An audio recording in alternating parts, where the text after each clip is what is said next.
Chers amis, auditeurs de Lumen Christ TV, je vous dis bonjour et je souhaite particulièrement la bienvenue à ceux qui ont pris le rendez-vous pour cette nouvelle émission de 1001 découvertes sur la Vierge Marie. Aujourd'hui, nous répondrons à la question de Bino depuis Agassa-Godomé dans le diocèse de Cotonou. Voici la question. Mon père, j'ai des amis évangéliques qui disent que le purgatoire n'existe pas. Quand vous nous apprenez de si belles choses sur la Vierge Marie, je voudrais savoir si Marie, dans ses apparitions à Fatima, a parlé une fois du purgatoire. Merci Bino pour ta question.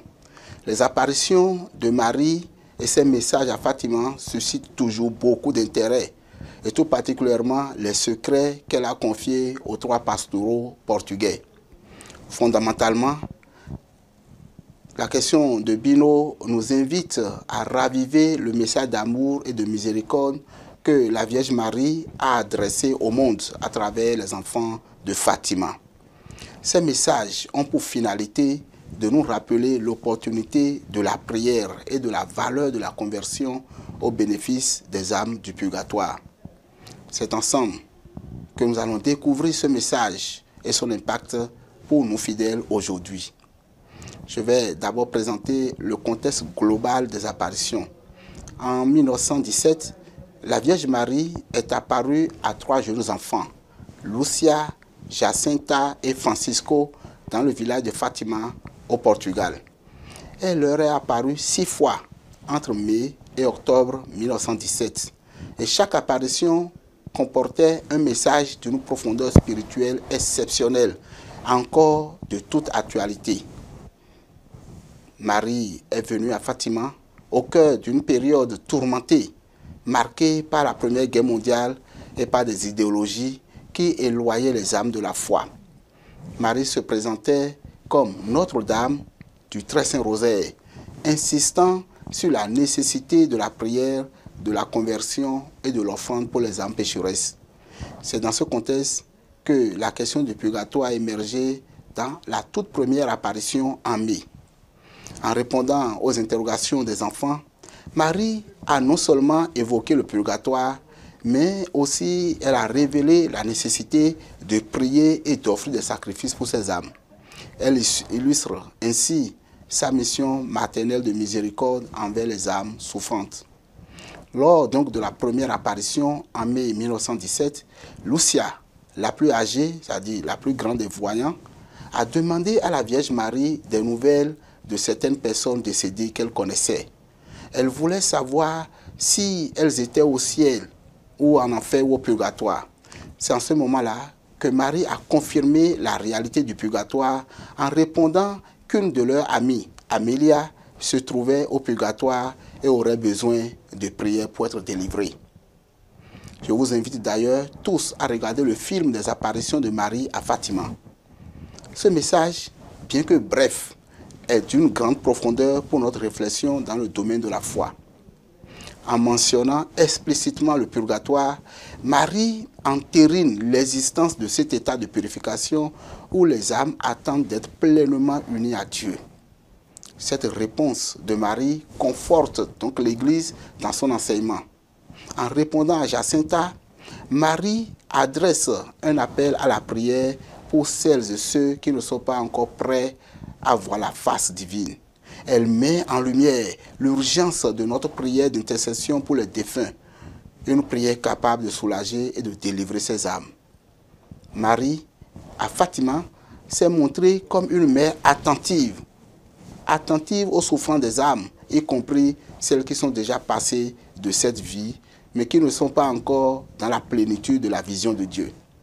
Le fait même qu'elle évoque Amélia, une âme spécifique, nous fait comprendre combien elle porte une attention personnelle et maternelle aux âmes du purgatoire. Les saints et les docteurs de l'Église, comme Saint Bernard de Clairvaux et Saint Alphonse de Liguori, ont souvent souligné la mission de Marie envers les âmes du purgatoire. Elle est souvent appelée la consolatrice des âmes du purgatoire, car elle intercède avec ferveur en faveur de ces âmes et les aide à rejoindre la paix éternelle. Les apparitions de Fatima renforcent cette image de Marie et démontrent son rôle de mère des âmes qui se purifient pour entrer dans la béatitude céleste. Un des messages clés de Fatima est l'appel à prier pour les âmes en danger et celles qui sont déjà en purification. Marie a enseigné aux enfants que, par leur prière et leur sacrifice, ils pouvaient aider non seulement les pécheurs vivants, mais aussi les âmes du purgatoire.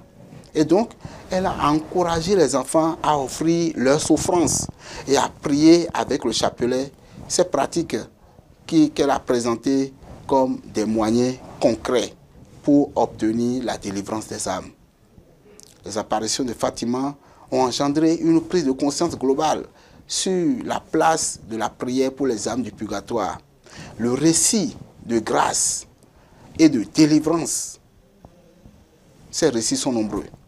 Par exemple, de nombreux pèlerins de Fatima rapportent des expériences de consolation, de paix et de guérison intérieure en priant pour leurs défunts. Ce lien spirituel avec les âmes du purgatoire nous rappelle que notre prière est une source de réconfort et de délivrance. Lucia elle-même, plus tard dans sa vie, a témoigné que chaque prière et chaque sacrifice fait avec amour pour les âmes du purgatoire porte des fruits visibles dans notre vie et des fruits invisibles dans l'éternité. Les âmes du purgatoire, une fois délivrées, intercèdent à leur tour pour nous. Cela nous unit dans une communauté de prière et de soutien mutuel. Le père Pamphile Fanou, exorciste du diocèse de Cotonou, ne tarit pas de témoignages sur les âmes du purgatoire. Marie a révélé à Fatima que le rosaire est une prière puissante pour la paix, pour les âmes des pécheurs et aussi pour les âmes du purgatoire. En invitant donc les enfants à prier le rosaire chaque jour, elle a souligné son pouvoir de libération pour les âmes. Le rosaire nous permet de méditer les mystères du salut, d'unir nos prières à celles de la Vierge et de confier les âmes défuntes à la miséricorde de Dieu. Les apparitions de Fatima sont donc un appel éternel à la conversion, à la prière et à la charité envers les âmes du purgatoire. Marie nous rappelle que nous avons une responsabilité envers elle et que nos prières peuvent hâter leur délivrance.